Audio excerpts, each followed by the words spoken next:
80 seat ஆட்சியில் பங்கு, நேரடியாக ராகுல் காந்தி வெச்ச டிமாண்ட். ஷாக்கான மு.க. ஸ்டாலின். திமுகவுடன் தொகுதி பங்கீடு குறித்து பேச்சு நடத்த கிரிஷ் சோடங்கர் தலைமையில் 5 பேர் கொண்ட குழுவை காங்கிரஸ் தலைமை அறிவித்துள்ளது. இந்த குழுவில் தமிழக காங்கிரஸ் தலைவர் செல்வ பெருந்தகை, சூரஜ், M.N. ஹெக்டே, நிவேதிக் ஆல்வா, ராஜேஷ்குமார் ஆகியோர் இடம்பெற்றுள்ளனர். இந்த குழுவினர் கடந்த டிசம்பர் 3ஆம் தேதி முதல்வர் மு.க. ஸ்டாலினை திடீரென சந்தித்து பேச்சுவார்த்தை நடத்தினார்கள். கடந்த 2021 சட்டசபை தேர்தலில் திமுக கூட்டணியில் இருந்து காங்கிரஸ் கட்சிக்கு 25 தொகுதிகள் ஒதுக்கப்பட்டது. அதற்கு முன்பு கடந்த 2016 சட்டசபை தேர்தலில் காங்கிரஸ் கட்சிக்கு 45 தொகுதிகள் ஒதுக்கப்பட்டது. அதற்கு முன்பு 2011ஆம் ஆண்டு நடந்த சட்டசபை தேர்தலில் 61 தொகுதிகள் திமுக கூட்டணியில் இருந்த காங்கிரஸ் கட்சிக்கு ஒதுக்கப்பட்டது. இந்த நிலையில் 61 தொகுதிகள் பெற்று போட்டியிட்ட காங்கிரஸ் கட்சிக்கு கடந்த தேர்தலில் வெறும் 25 தொகுதிகள் மட்டுமே திமுக ஒதுக்கியது. அதுவும் அழுது கதறி காங்கிரஸ் கட்சி பெற்றது. இப்படியே போனால் அடுத்து 2026 சட்டசபை தேர்தலில் காங்கிரஸ் கட்சிக்கு 15 தொகுதிகள் தான் திமுக ஒதுக்கும் என்கிற தகவலும் வெளியானது. இந்த நிலையில் காங்கிரஸ் சார்பில் அமைக்கப்பட்டுள்ள ஐவர் குழுவின் நோக்கமே கூட்டணி பேச்சுவார்த்தை நடத்தி அதிக தொகுதிகளை பெறுவதுதான்.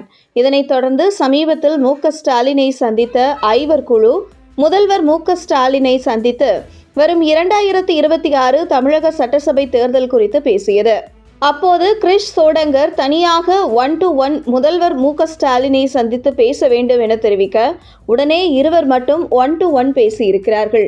குறிப்பாக கிரிஷ் சோடங்கர் காங்கிரஸ் கட்சியில் மிக முக்கியமான நபர். ராகுல் காந்திக்கு நெருக்கமான நம்பிக்கைக்குரியவர். அந்த வகையில் ராகுல் காந்தியின் குரலாகவே முதல்வர் மு.க. ஸ்டாலினிடம் 1-to-1 பேசியிருக்கிறார் கிரிஷ் சோடங்கர். இதனைத் தொடர்ந்து மீண்டும் ஒருமுறை ஐவர் குழுவில் இடம்பெற்ற அனைவரும் முதல்வர் மு.க. ஸ்டாலினை சந்தித்து சில நிமிடம் பேசியிருக்கிறார்கள். இந்த நிலையில் உள்ளே காங்கிரஸ் ஐவர் குழு என்ன பேசியது என்கிற தகவல் வெளியாகியுள்ளது. அதில் வரும் சட்டசபை தேர்தலில் காங்கிரஸ் கட்சிக்கு 80 தொகுதிகள் ஒதுக்க வேண்டும், ஆட்சி அதிகாரத்தில் பங்கு கொடுக்க வேண்டும் என காங்கிரஸ் தரப்பில் தெரிவிக்கப்பட்டதாக கூறப்படுகிறது. ஆனால் கடந்த முறை 25 தொகுதி கொடுத்ததே காங்கிரஸ் கட்சிக்கு பெரிய விஷயம். பாஜக வளர்ந்த அளவுக்கு கூட தமிழகத்தில் காங்கிரஸ் கட்சிக்கு வளர்ச்சி இல்லை.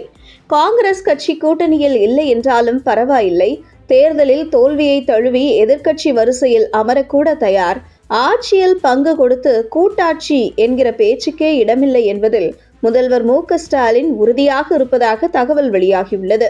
அந்த வகையில் வரும் சட்டசபை தேர்தலில் திமுக கூட்டணிக்குள் தேமுதிக, டிடிவி தினகரன் ஆகியோரை உள்ளே கொண்டு வரும் முயற்சிகளை செய்து வரும் திமுக காங்கிரஸ் கட்சியை கலட்டி விடுவதில் உறுதியாக இருப்பதாகவும், 15 தொகுதிதான், இஷ்டம் இருந்தால் இருக்கட்டும், இல்லை என்றால் வெளியேறட்டும் என்பதில் திமுக உறுதியாக இருப்பதால், குறிப்பாக காங்கிரஸ் கட்சியை திமுக கூட்டணியில் இருந்து வெளியேற்றிவிட வேண்டும் என்பதற்காகவே 15 சீட்டு தான் என திமுக கரார் காட்ட இருக்கும் நிலையில், தகவல் அறிந்த காங்கிரஸ் கட்சி தாவேக பக்கமும் கூட்டணி குறித்து திரைமறைவில் பேச்சுவார்த்தை நடத்தி வருவதாக கூறப்படுகிறது.